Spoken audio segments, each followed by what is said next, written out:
रूसी फौज पर एंटी टैंक सिस्टम से हमला किया यूक्रेन ने और यूक्रेन के हमले में रूस का पूरा काफिला तबाह हो गया, जो उस वक्त उस इलाके में यूक्रेन पर हमला करने पहुंचा था।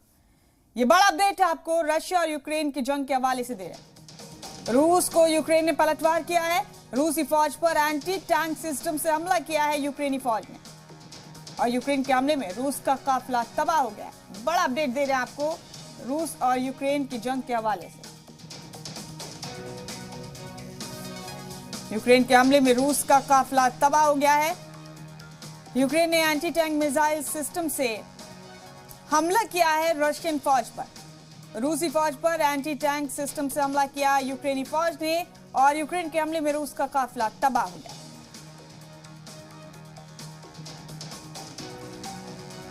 इस वक्त का अहम अपडेट आपको दे रहे हैं रशिया और यूक्रेन की जंग के हवाले से।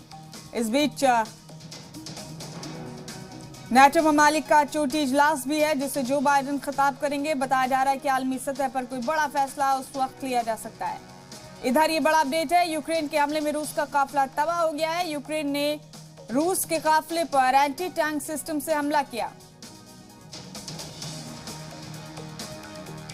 और यूक्रेन के हमले में रूस का काफिला तबाह हो गया।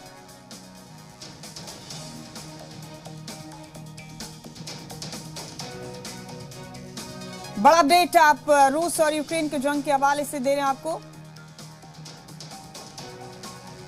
यूक्रेन ने करारा जवाब दिया है रूस को। आज 29वां दिन है दोनों मुल्कों की जंग का।